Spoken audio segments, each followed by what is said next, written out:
Você é bem-vindo aqui.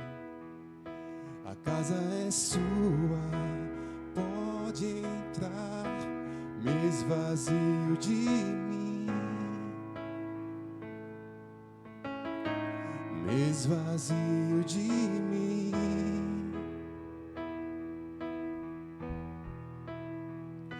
Sopra o teu vento aqui, toma o teu trono, vem reinar. Nós queremos te ouvir, nós queremos te ouvir. Essa casa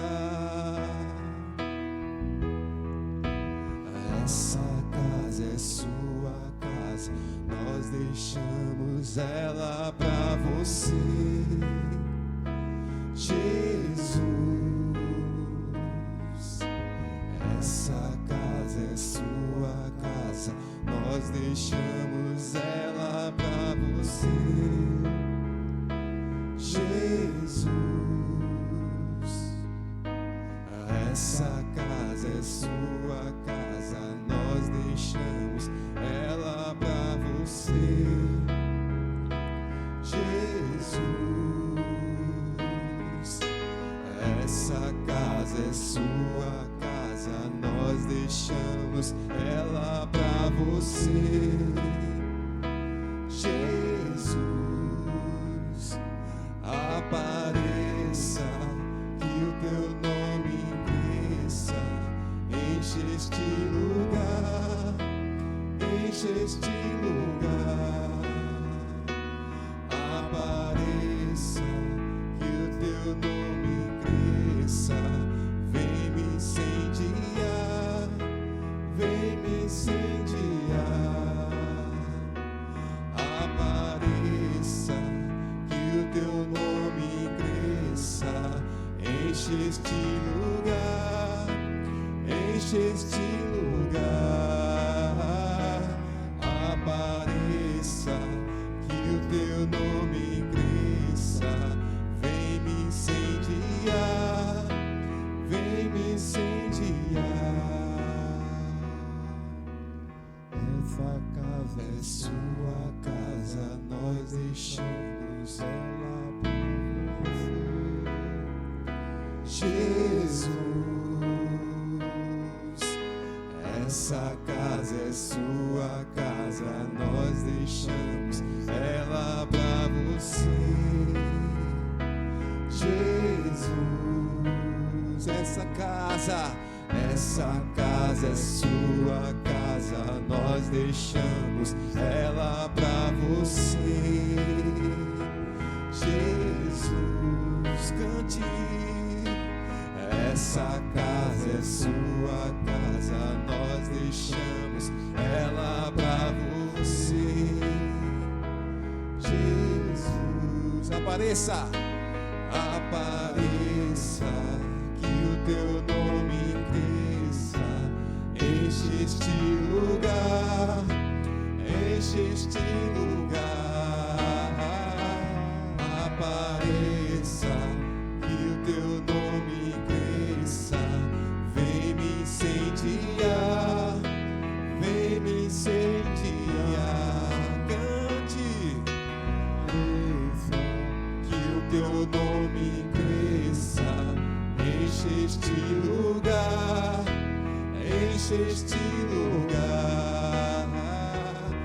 Apareça, que o teu nome cresça, vem me incendiar, vem me incendiar. Essa casa é sua casa, nós deixamos ela pra você. Cante no seu lar, Jesus. Cante. Essa casa é sua casa, nós deixamos ela pra você, Jesus. Pra finalizar, esta casa é sua casa, nós deixamos ela pra você,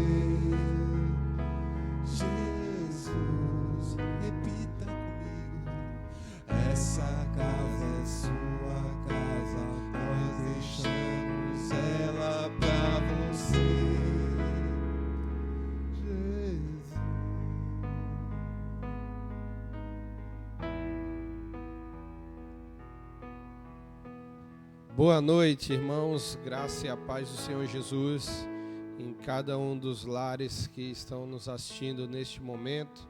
Mais uma noite estamos nós aqui para o estudo com os pequenos grupos multiplicadores. Mais uma vez com Eliseu, que tem sido nosso músico oficial em todos os encontros. E hoje, além dele, nós temos também o André, que além de músico também é o líder do grupo Conectados, que está conosco. Vamos orar.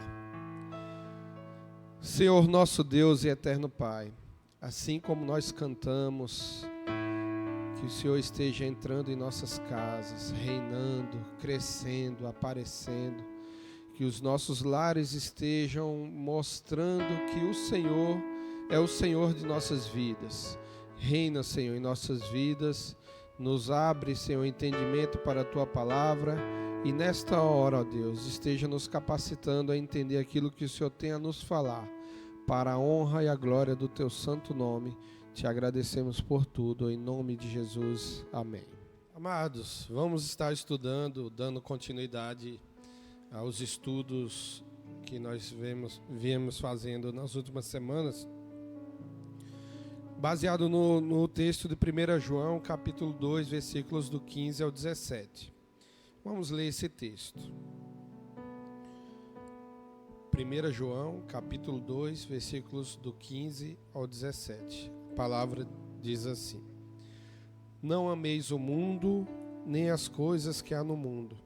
Se alguém amar o mundo, o amor do Pai não está nele. Porque tudo que há no mundo, a concupiscência da carne, a concupiscência dos olhos e a soberba da vida, não procede do Pai, mas procede do mundo. Ora, o mundo passa, bem como a sua concupiscência. Aquele, porém, que faz a vontade de Deus, permanece eternamente. No estudo de hoje, nós vamos nos deter começar a nos deter na chamada concupiscência da carne, ou cobiça da carne. Então, esse termo cobiça da carne vai ser base para alguns estudos que nós vamos estar fazendo, a começar por hoje. Primeiro, é bom a gente enfatizar aquilo que quer dizer concupiscência, cobiça. É aquele sentido de um desejo ardente, de um desejo desenfreado, de um desejo bem forte. E a palavra carne, nesse contexto, ela quer dizer oposição à espiritualidade, à santidade, à eternidade. A palavra carne, ela representa a questão do afastamento de Deus, do desvio do caráter de Deus e do materialismo imediatista. Ou seja, no Novo Testamento, esse termo carne, ele envolve muito essa questão daquilo que é contrário ao Espírito Santo de Deus, aquilo que o Espírito Santo de Deus há de produzir na vida de cada cristão. E aí, nesse sentido, a questão da cobiça da carne, ela se refere a esses desejos internos, aquilo que as pessoas não podem ver, mas que estão no nosso coração. Então, é aquilo que muitas vezes não é aparente para as demais pessoas, mas que nós alimentamos em nosso coração.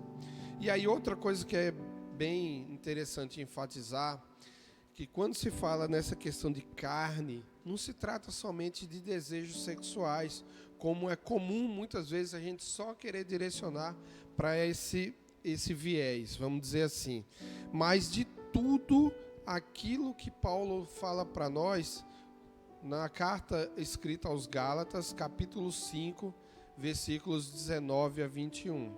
Então vamos lá para esse texto, que é o texto que nós vamos destrinchar agora neste momento. Gálatas, capítulo 5, versículos 19 ao 21. Gálatas é o nono livro do Novo Testamento, fica após 2 Coríntios e antes de Efésios. Então busque aí na sua Bíblia e vamos ler.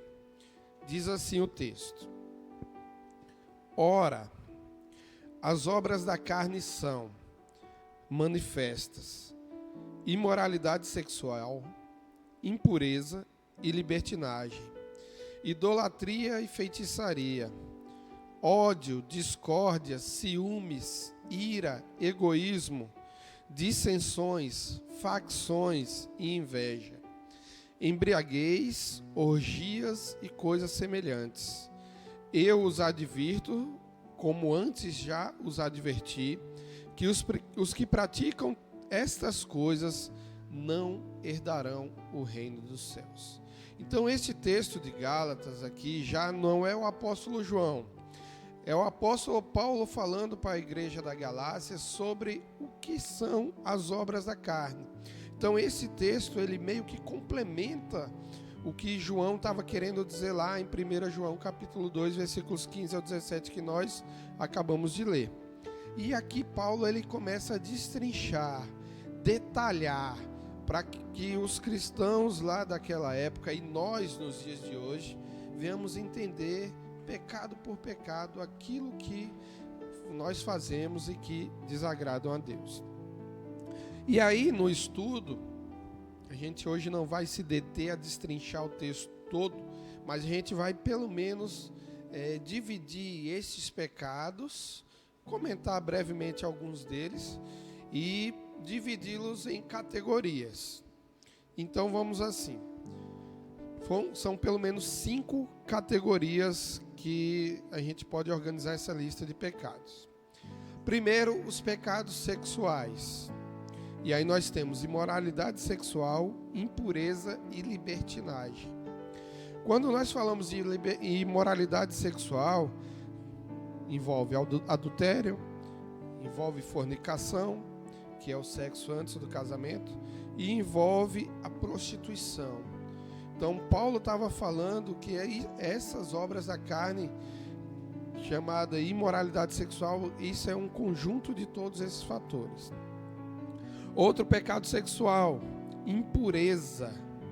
Então, aqui tem esse sentido de impureza, a palavra lá no grego, ele quer mais falar sobre a questão de vícios sexuais, de depravação daquilo que os homens, né, o ser humano de uma forma geral, faz nessa questão desse contexto da parte sexual. Libertinagem. O que seria libertinagem? Libertinagem tem mais a ver com aquela lascívia, licenciosidade, uma sexualidade exagerada, que também se torna uma obra da carne e que nós devemos ter muito cuidado também para não estarmos caindo nestes erros. Depois dessa categoria de pecados sexuais, há uma outra categoria, os pecados de religiosidade, que são idolatria e feitiçaria. A idolatria a gente já sabe o que é, aquela questão de ter ídolos, algo, pessoas, coisas que tomam o lugar de Deus em nossas vidas. Feitiçaria, naquela época tinha muito a ver, porque as feiticeiras e bruxas da época, elas, além de fazer os seus rituais contrários à vontade de Deus, elas se utilizavam muitas vezes de drogas que elas produziam e entorpeciam também as pessoas. Então, além dos pecados sexuais, há os pecados de religiosidade, idolatrias e feitiçarias, que nós também podemos cair nesses erros nos nossos dias e devemos ter muito cuidado, que são obras da carne também. Também há os pecados de relacionamento. E aí, Paulo, nesse texto, ele cita facções, dissensões, discórdia e egoísmo. Facções, o que são facções? Facções são grupos opositores entre si que muitas vezes surgem dentro da igreja. As chamadas panelinhas, que começam a dividir, causar divisão no seio da igreja. Então, isso é algo que a gente precisa ter muito cuidado, que nós somos muito tentados a isso. Principalmente quando a liderança da igreja ou alguém que tenha uma determinada posição de autoridade toma uma determinada decisão. E aí muitas vezes os irmãos não concordam e começam a querer encontrar adeptos da sua discordância. Então nós precisamos ter cuidado. A igreja não pode estar dividida, ela tem que estar coesa, unida em um só propósito. As dissensões é justamente a falta de concordância, a divergência de opiniões, a discrepância. E aí eu reenfatizo o fato de que a igreja ela precisa estar unida em um só propósito. Tem que estar pensando a mesma coisa, tem que estar seguindo o mesmo caminho. Além disso, Paulo também fala sobre a questão da discórdia, que aí já tem mais a ver com a questão da falta de acordo, com as desavenças, as brigas, né? Então, tudo isso uma coisa vai puxando a outra. Facções que geram divergências, que geram as dissensões, e aí sim esses pecados de relacionamento muitas vezes estão presentes no seio da igreja. E a igreja precisa ter todo o cuidado. A igreja, no sentido de cada um de nós, devemos ter cuidado com isso, porque muitas vezes nós somos tentados a agir dessa maneira. E além disso, Paulo também cita a questão do egoísmo. O que é o egoísmo? Pensar em si próprio, somente em si próprio. E aí nós também, é algo que é muito rotineiro em nossas vidas. É claro que a gente precisa pensar em nós, no nosso bem-estar, da nossa família, mas nós não devemos esquecer que Jesus, os apóstolos, o próprio apóstolo Paulo chega a escrever e dizer assim, que nós devemos cada vez considerar os outros superiores a nós mesmos. O que é isso? É aquele sentimento de que Cristo se esvaziou da sua glória e veio se tornar servo entre nós, né? Então nós não podemos ser egoístas, mas nós devemos estar pensando nos nossos irmãos, nos nossos semelhantes e buscando assim não pensar somente em nós. Pecados sexuais e religiosidade de relacionamento, também temos a categoria dos pecados de caráter. E aí Paulo cita o ódio, né, que é o ódio, inimizades, né? O ódio segundo Champlin, diz no seu comentário bíblico, que o ódio é o oposto exato do amor. Então lembremos que Jesus Cristo, que Deus na sua palavra, nos incentiva a amarmos uns aos outros. Então, se nós cultivamos o ódio, nós estamos totalmente contrários a Deus. Ciúmes. A Bíblia fala de ciúmes em dois sentidos. Esse termo aqui no grego é a palavra chamada zelos, que pode ter dois sentidos, o positivo e o negativo. O positivo é ciúme naquela questão de como Deus quer o nosso bem, nós somos a menina dos olhos de Deus, e aí Deus zela pelo seu povo. Esse é o exemplo positivo de ciúmes. Mas quando Paulo está citando aqui em Gálatas 5, do 19 ao 21, Paulo está falando de ciúmes naquela questão parecida com a questão da inveja. De repente o irmão está com aquele ciúme em relação ao outro, porque o outro está se sobressaindo nas suas atividades, porque o outro está tendo uma posição de destaque, porque o outro está tendo, digamos assim, mais um sentido de proeminência, vamos dizer assim, em relação aos outros. Que é também o próximo item, que é a inveja. E a inveja, eu queria compartilhar com os irmãos um conceito que eu li de um teólogo chamado Adam Clarke, que ele diz assim, que a inveja é a dor sentida e a malignidade concebida, ou seja, que nasce dentro de nós, à vista da excelência ou da felicidade de outras pessoas. É a paixão mais vil, ou seja, mais desprezível e a menos passível de cura dentre todas quantas desgraçam ou degradam a vida humana. Então esse conceito de inveja ele é muito forte, mas de fato é uma palavra impactante, mas que nós devemos colocar nos nossos corações para que esse sentimento não possa tomar conta de nós. E nós, como cristãos, não estamos imunes a isso. E nós precisamos ser sinceros em nossas autoavaliações para que muitas vezes nós venhamos a perceber que tem lá alguma ponta de inveja em relação a alguém. Outro pecado de caráter citado por Paulo é a questão da ira, raiva, né? Então, é um pecado que também é uma obra da carne e que nós devemos trabalhar para que isso não venha tomar conta de nossas vidas, né? O apóstolo Paulo chega a dizer que irai-vos e não pequeis, mas não se ponha o sol sobre a vossa ira. Ele quer dizer nesse sentido que muitas vezes a gente vai sentir raiva. Isso muitas vezes não vai estar no nosso controle, porque de repente alguma situação ou alguma pessoa pode nos tirar do nosso estado de paz. Mas nós não podemos deixar que essa ira se estabeleça e tome conta de nossa vida. E além dessas 4 categorias de pecado, temos também os pecados sociais: embriaguez, orgias e coisas semelhantes. Embriaguez tem a ver com a questão das bebedeiras, bebedice, os vícios, né, de bebidas alcoólicas já naquela época enraizados e até nos dias de hoje. A gente não precisa detalhar muito a questão do que o alcoolismo é capaz e tal de fazer na vida do ser humano, e Paulo está alertando todos em relação a isso. As orgias eram os chamados bacanais. Naquela época era muito comum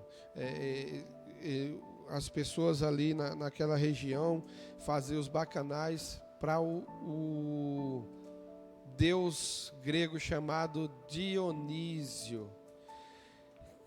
E aí, muitas vezes, esses rituais eram festas sem regras, com total desregramento. Aquela festa todo mundo comia muito, bastante e fazia muitas orgias, pecados de todo sentido. Bom, amados, na realidade o estudo de hoje era justamente fazer com que essa lista de pecados que o apóstolo Paulo fala nesse texto de Gálatas fosse realmente detalhado. O que cabe a nós? Avaliarmos as nossas vidas para que, se nós achamos algum desses pecados em nosso viver, que nós possamos estar orando a Deus e pedindo que Ele tire de nós esses pecados. Que Deus nos abençoe e nos faça a termos a vontade de cada vez mais nos autoavaliarmos sinceramente. É necessário uma autoavaliação sincera para que nós não venhamos a enganar a nós mesmos. Que assim Deus abençoe a todos nós.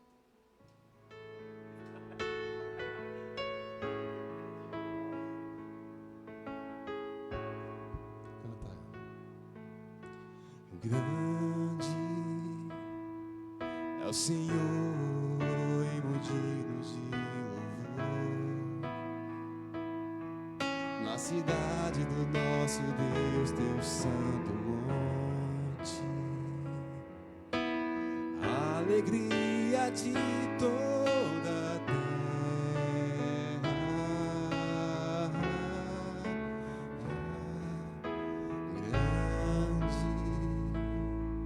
É o Senhor em que nós temos a vitória,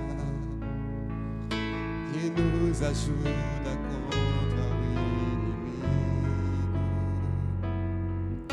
Por isso diante dele nos prostramos,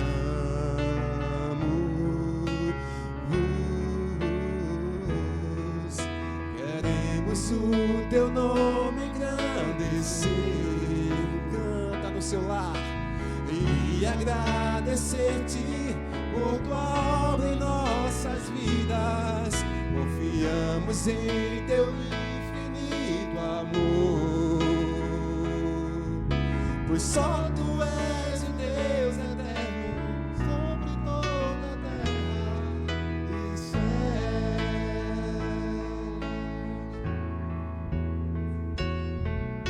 Queremos o teu nome engrandecer, ó Senhor, e agradecer-te por tua obra em nossas vidas.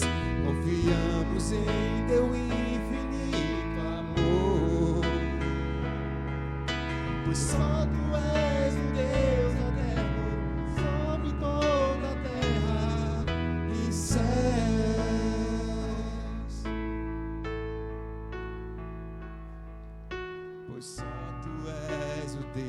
Deus eterno sobre toda a terra.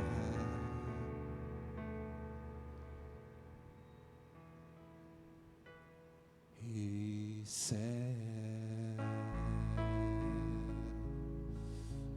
Amém, amém, amém.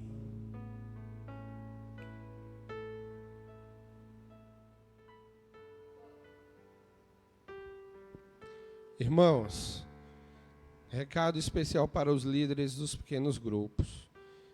Nós falamos na semana passada sobre a importância de todos estarem baixando o aplicativo nos seus celulares. Então, esse aplicativo aqui, o Zoom, que vai aparecer na parte inferior da tela aí, é necessário que todos os líderes, a princípio, baixem esses aplicativos. Nós, Pastor Diego, eu, Atos ou alguma outra pessoa da equipe da multimídia vai estar visitando vocês para mostrar os detalhes de como a gente trabalhar com esse aplicativo. Então, enfatizo essa questão, porque na última reunião que nós tivemos, já utilizando esse aplicativo, alguns líderes não participaram. Então, é necessário que todos baixem esse aplicativo para que nós possamos voltar a fazer os encontros, vendo os nossos irmãos, compartilhando e louvando a Deus juntos, mesmo cada um nos seus lares conectados pelas redes sociais. Vamos orar. Obrigado, Senhor Deus, porque a Tua presença ela se faz sentir em nossas vidas. E nesta hora nós estudamos um pouco sobre a cobiça da carne, ó Deus.